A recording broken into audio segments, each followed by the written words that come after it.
Madhya Pradesh high court में 30 जनवरी 2024 को जो सुनवाई हुई थी उसका कोर्ट ऑर्डर आ चुका है। स्क्रीन पर आप कोर्ट ऑर्डर की कॉपी देख पा रहे होंगे। डिटेल में बात करेंगे कि क्या कुछ हुआ, फैसला जो रिजर्व ऑफिशियल वेबसाइट पर दिखा रहा था उसका क्या मतलब था और एक नई डेट दी गई है, इसका क्या मतलब है। नमस्कार दोस्तों, मेरा नाम है नीरज, आप देख रहे हैं कैरियर बिट यूट्यूब चैनल। अगर आप इस चैनल पर पहली बार विजिट कर रहे हैं तो इसको सब्सक्राइब करते हुए बेल आइकन को प्रेस करना ना भूलें। स्क्रीन पर आप कोर्ट ऑर्डर की कॉपी देख पा रहे होंगे। इसमें पहले दूसरे पैराग्राफ में जो भी एडवोकेट थे पिटिशनर की तरफ से, रिस्पोंडेंट की तरफ से, उनके बारे में जिक्र किया गया है। मेन जो जजमेंट शुरू होता है वो यहाँ पर आप देख सकते हैं, जिसमें आईए नंबर 1248 ऑफ 2024 की बात की गई है, आईए नंबर 1396 ऑफ 2024 की बात की गई है। Have been filed by state essentially seeking deferment of hearing in these case in which hearing has stated on 25 January 2024।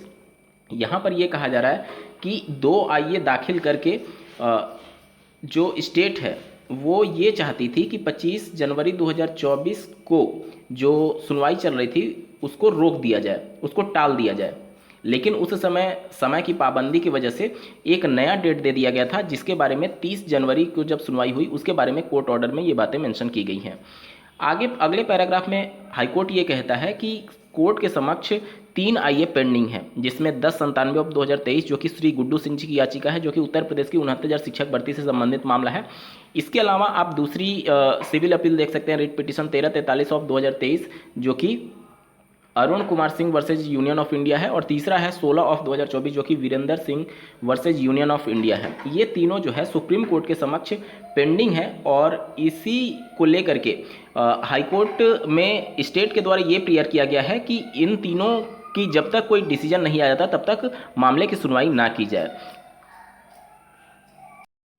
In 3 writ petition जो कि पेंडिंग है ऑनरेबल सुप्रीम कोर्ट में, स्टेट ये कह रही है कि it would be appropriate to wait verdict of apex court, यानी कि इन सभी मामले के डिसीजन का वेट करना, सुप्रीम कोर्ट के आदेश का वेट करना उचित होगा, ये स्टेट कह रही है। साथ ही साथ स्टेट ने दूसरा भी रीजन दिया है कि क्यों मामले को स्थगित कर दिया जाए, क्यों नहीं सुना जाना चाहिए था हाईकोर्ट में। उसके बारे में स्टेट ये बताती है कि इन्होंने एक डायरी नंबर जिसका 3934 ऑफ 2024 जो कि state of Madhya Pradesh versus Kesari Nandan, ये इन्होंने केस ट्रांसफ़र करने के लिए सुप्रीम कोर्ट में दायर किया गया है स्टेट के द्वारा। इस वजह से इस मामले को स्थगित कर दिया जाए, स्थानांतरण होने के वजह से, और यहाँ पर हाईकोर्ट में मामले को ना सुना जाए। उसके बाद से अगले पैराग्राफ में हाईकोर्ट ये बताती है कि 1396 ऑफ 2024 जो कि राज्य के द्वारा स्थगन की मांग करने के लिए एक और याचिका सुप्रीम कोर्ट में दायर की गई है, जो कि श्री देवेश शर्मा जी की याचिका पर 11 अगस्त 2023 को ऑनरेबल सुप्रीम कोर्ट ने जो जजमेंट दिया है उसके जजमेंट के क्लेरिफिकेशन के लिए स्टेट ऑफ मध्य प्रदेश के द्वारा 28 जनवरी 2024 को एक नया केस फाइल किया गया है, जिसके बारे में यहाँ पर जिक्र करते हुए हाईकोर्ट ने अपने कोर्ट जजमेंट में बातें लिखी हैं। इसके बाद से अगला जो पैराग्राफ है वो बहुत महत्वपूर्ण है। देखिए, इट इज अनफॉर्चुनेट, यानी कि यह दुर्भाग्यपूर्ण है। हाईकोर्ट कह रही है कि यह दुर्भाग्यपूर्ण है that a request for deferment is being made by state after the final argument had commenced and after this court had orally declined to postpone the matter on 25 January 2024 when it was partially heard। High court ये करिए कि ये बहुत दुर्भाग्यपूर्ण है कि अंतिम बहस शुरू होने के बाद राज्य स्थगन का, यानी कि सुनवाई ना करने का और ट्रांसफ़र करने का अनुरोध किया जा रहा है स्टेट के द्वारा, और इसके बाद न्यायालय ने जो 25 तारीख की सुनवाई हुई थी उसमें आंशिक रूप से मौखिक रूप से इनकार कर दिया स्थगन करने के लिए। यानी कि हाईकोर्ट ये कह रही है कि उन्होंने मौखिक तरीके से इनकार कर दिया कि स्थगित नहीं होगा, ये मामला चलता रहेगा, हाईकोर्ट में सुनवाई होगी। जबकि राज्य क्या चाहती थी, राज्य नहीं चाहती थी कि इस मामले की सुनवाई हो हाईकोर्ट में। उसी को दुर्भाग्यपूर्ण बताया है, अनफॉर्चुनेट बताया है हाईकोर्ट ने। आगे वाले पैरा में देखिए, it is further unfortunate to note that when state filed return to merit to the petition on 5/12/2023 the state ought to have been ready with argument today. आगे हाईकोर्ट ये कहती है कि यह जानना और भी दुर्भाग्यपूर्ण है कि जब राज्य ने 5 दिसंबर 2023 को याचिका पर योग्यता के आधार पर रिटर्न दाखिल किया तो राज्य को आज तर्कों के साथ तैयार रहना चाहिए। हाईकोर्ट ये कह रही है कि जब आपने 5 दिसंबर 2023 को मेरिट के बेस पर बीएड अभ्यर्थी क्यों शिक्षक भर्ती में रहने चाहिए, जब आपने अपना आंसर काउंटर फाइल किया तो आज यानी कि 30 जनवरी 2023 को जब मामले को हाईकोर्ट ने सुना, उस दिन आपको अपने तर्कों के साथ तैयार रहना चाहिए। जबकि स्टेट क्या कर रही थी, स्टेट इस सुनवाई से भाग रही थी, वो लगातार प्रेयर कर रही थी हाईकोर्ट से कि इस मामले को स्थगित कर दिया जाए, ना सुना जाए, क्योंकि 2-3 तर्क उन्होंने दिए हैं कि मामला सुप्रीम कोर्ट में पेंडिंग और ये सभी मामले को लेकर के, जिसे हाईकोर्ट जो है वो दुर्भाग्यपूर्ण बता चुकी है 2 बार अपने जजमेंट में।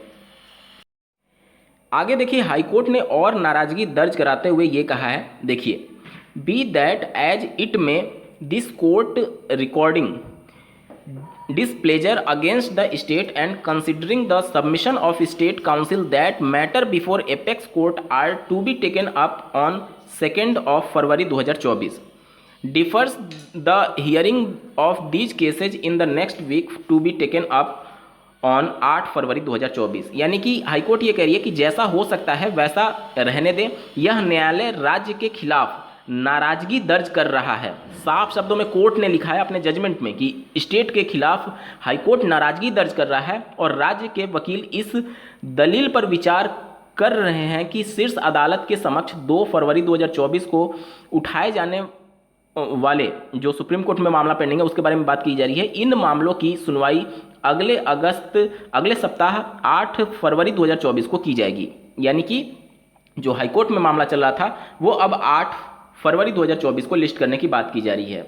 ठीक है, और यहाँ पर आप देख सकते हैं नीचे, अगर आप देखेंगे तो नीचे भी यहाँ पर मेंशन किया गया, list these matter on 8 February 2024 at 3 PM। यानी कि 8 फरवरी 2024 को हाईकोर्ट फिर से इस मामले को सुनेगी 3 बजे शाम को।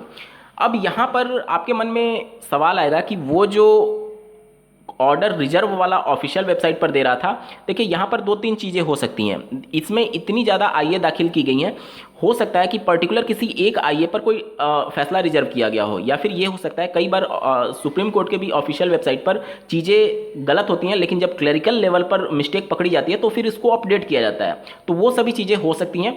हाईकोर्ट ने अपने जजमेंट में इस मामले को 8 फरवरी 2024 को लिस्ट करने के लिए बोल दिया है। लेकिन अगर कोर्ट ऑर्डर को आप समझेंगे तो हाई कोर्ट बहुत नाराज है स्टेट से, उनके रवैये से कि आपने एक बार मेरिट के बेस पर बीएड के संदर्भ में अपना आंसर काउंटर फाइल किया, उसके बाद आप तर्क करने से भाग रहे हैं। लगातार इस मैटर को सुप्रीम कोर्ट में पेंडिंग बता करके अन्य मामले को लेकर के लगातार जो मामले को खींचा जा रहा है उसको लेकर के हाई कोर्ट काफ़ी सख्त है और काफ़ी नाराजगी दर्ज करा चुका है इस कोर्ट ऑर्डर में। उम्मीद करता हूँ आपके डाउट क्लियर हो गए होंगे। इस वीडियो को देखने के लिए आपका बहुत बहुत धन्यवाद। भगवान करे आपका दिन शुभ हो।